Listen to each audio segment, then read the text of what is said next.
Hello everyone, Charles Watts here, the Arsenal correspondent at Goal, joining you on Saturday, and quite a big day today in Arsenal's pursuit of Gabriel Jesus. Well, I say today, it was actually last night, but Arsenal have now agreed a deal with Manchester City for Gabriel Jesus. That news emerging last night, first reported by Fabrizio Romano. I can confirm he was absolutely spot on that Arsenal have agreed a deal with City, around £45 million for the Brazilian. Now, it's not done yet, but we are getting there. As the I can't remember the name of that program in Spain, the old Real Madrid sort of tic-tac or whatever they said. We're kind of at that stage now where we're just waiting. But it's a big thing for it to happen, this agreement, because, I mean, Arsenal and Gabriel Jesus have been talking for a long time. Well, not Gabriel Jesus, but Arsenal and Gabriel Jesus' representatives. So you would think that this part now is the easy part, because it's been known for a long time what Arsenal would be offering Jesus. It will be, he will know what they're offering. Arsenal will know what Jesus and his people were demanding. You would think that they are very, very far down the line with that, and this should be the easy part. The difficult part was agreeing with Manchester City, coming to some sort of fee, reaching a bit of a compromise. We know City wanted around 50 million, 55 million for Gabriel Jesus. Arsenal didn't really want to pay that. They wanted to pay around the 35 million mark, because of he's only got a year left in his contract, and they have come to some sort of agreement now of around 45 million. I'm sure there will be some sort of add-ons included in that. I'm not sure what they are, but you would think there will be some sort of add-ons depending on how many goals Jesus scores, that sort of thing, where Arsenal finish next season. All these deals come with that sort of thing. But in terms of an overall figure at the moment, from what I understand, it's around £45 million. Massive news for Arsenal. This was a player they wanted. This was, they went into this summer. We knew what the priority was. It was signing a central striker. It had to be done. Aubameyang went in December. Lacazette's gone now in the summer.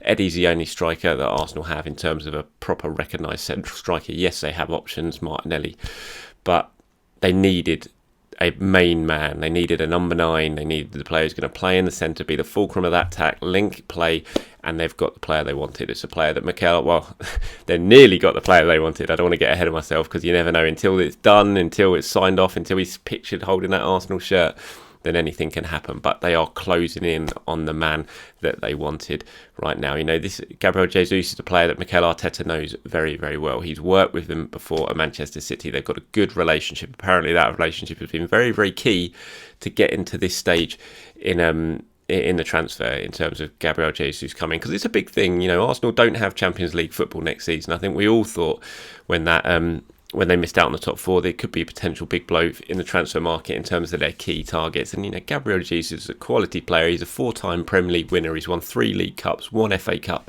His numbers speak for themselves in terms of goals, assists per minute played in the Premier League. He would have had an awful lot of clubs to pick from this summer, but if he does indeed get this move over the line now and join Arsenal, that's a big thing without Champions League football. It shows the pull is still there. It shows the sway is still there. It shows Mikel Arteta is very convincing when it comes to getting his project across and talking to players.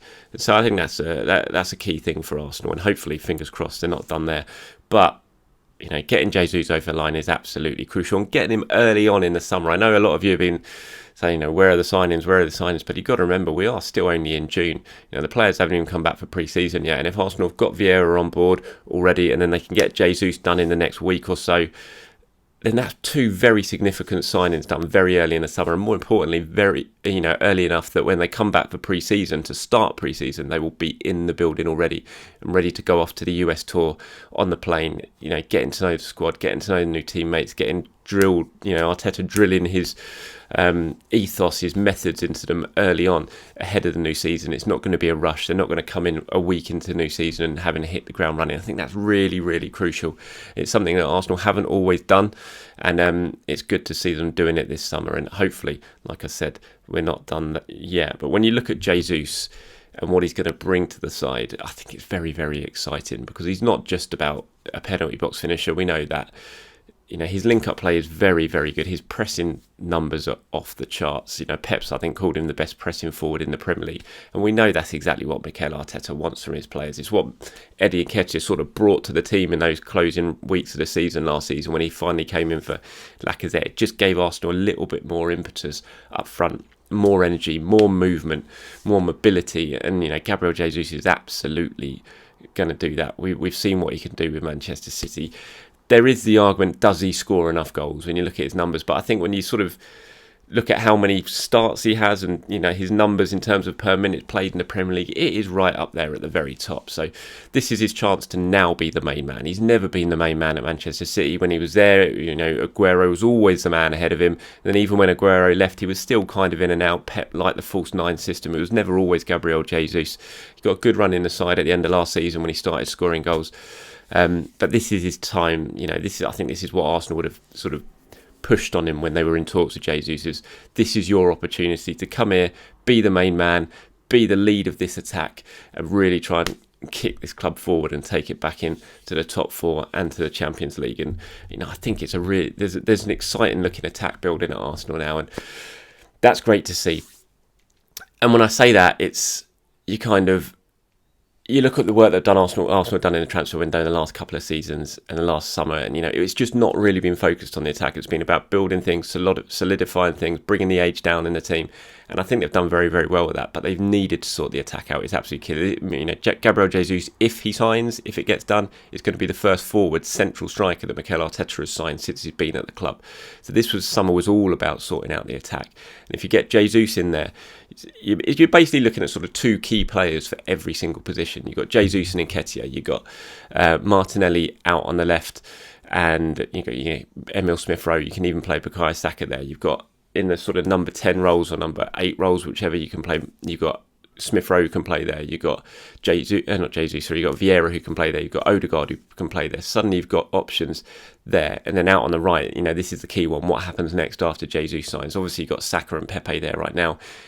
Pepe, we know there's a good chance he might go at some point this summer. I don't know when. It might end up being a loan with an obligation. It depends if Arsenal can find a buyer. They'll want to find a buyer, but finding one who's ready to take on his wages and pay some sort of money for him might not be that easy. So it might end up being a loan. We'll wait and see. But we know that Arsenal are very much interested in bringing Raphinha in. If they could get Raphinha in through the door after bringing Jesus in, then you suddenly looking at that attack, you're looking at the fluidity of it, you're looking at the options, the strength of it, of who can play, week in, week out. You can change for the Europa League, change for the cup competition. It just suddenly looks an awful lot stronger. It's very exciting, I think, because this has been an Arsenal side that at times has been difficult to watch in the last few years. The creativity hasn't really been there at times. The goals haven't been there at times. We know that. It's definitely been improving in the last year. But this just feels like it's going to take it up another level. And that's what Mikel Arteta wanted. When he said he sat down towards the end of last season and spoke to us about the transfer market and what his plans were, he wanted Arsenal to go up to the next level. He said this summer was more important than last summer when they brought in 6 new players and completely started to transform the squad, because he felt this one was that they needed to sign top players to take them to the next level. And Gabriel Jesus is a fantastic start for that. If it goes through, I still don't want to get too far ahead of myself, because you never know in this situation. But if it does go through and you've got Jesus on board, and then you can get Raphinha, which is far from a foregone conclusion. Raphinha is going to be far more difficult, you would think, than Jesus. Arsenal have always been very confident of getting Jesus. Yes, there's been rumours of other interest, Tottenham, Chelsea, Real Madrid at times, that sort of thing. But Arsenal have always been confident, because of the work they've done, that they were going to end up getting Gabriel Jesus. Raphinha, it's a little bit different. There is strong competition for Raphinha. We know his desire has always been to join Barcelona. Whether they can come up with the money, there's a big question mark about that. Lots of people who are sort of close to that don't think they will be able to. But again, you just never know. If they sell De Jong to United, if somehow a load of money comes in, if they don't manage to get Lewandowski, then they could end up going in for Raphinha. And if they do, the feeling is that Raphinha will choose them. He's had an agreement with them for a long, long time. It's his sort of dream club, that sort of thing. But if he doesn't, then he'll certainly be looking to leave Leeds. Well, he is looking to leave Leeds this summer, and he's open to a Premier League move. If Arsenal can get him over the line, if they can beat Tottenham to him, if they can beat Chelsea to him, see off that sort of resistance, which is a big if, because remember, Arsenal don't have Champions League football. And both of those two clubs have got very big resources this summer. We know that if they could get Raphinha, it'd be such a big thing. I think two really exciting additions to the forward line. That sort of Brazilian flair as well. You go to Arsenal on the opening day of the season against Palace and the first home game of the season after that, and there's just going to be a sense of excitement, I think, a real sort of new look attack, and that's just going to build on the good work that was done last summer. And if you got Thomas Partey and Kieran Tierney fit as well, which, touch wood, from what I understand, they are very much on course. I mean, Thomas Partey's fine by all accounts. He didn't play for Ghana in the summer. He is fully fit and ready for pre-season. And if Kieran Tierney is the same, which we think he is, then, and they can stay fit and they can, improve their fitness and be ready for the start of the season, then that's suddenly looking like a very, very strong Arsenal team, I think, and certainly going to be a lot of excitement going in to the new season. Jesus, now we have to wait. We have to wait for the medical. We have to wait for everything to go through and personal terms to be fully agreed. Like I said, I'm not expecting that to be a problem. It should be relatively simple. I'm not sure if he's even back from his holiday yet, so we're going to have to wait and see, in terms of timings from that. Arsenal are keeping their cards very close to their chest at the moment in terms of the deal and anything like that. So we'll just wait and see how it progresses over the next couple of days over the weekend, but I don't think, fingers crossed, I don't think we're going to have to wait too long, hopefully, barring any mad last minute complications, until we can hopefully see Gabriel Jesus holding up that Arsenal number 9 shirt, which I think is the shirt he will get. That's me just, it's just a hunch. Haven't had any information about that, but you think it makes perfect sense. Lacker's gone, the number 9 shirt's free, Jesus is coming in to be the central striker to lead the Arsenal attack.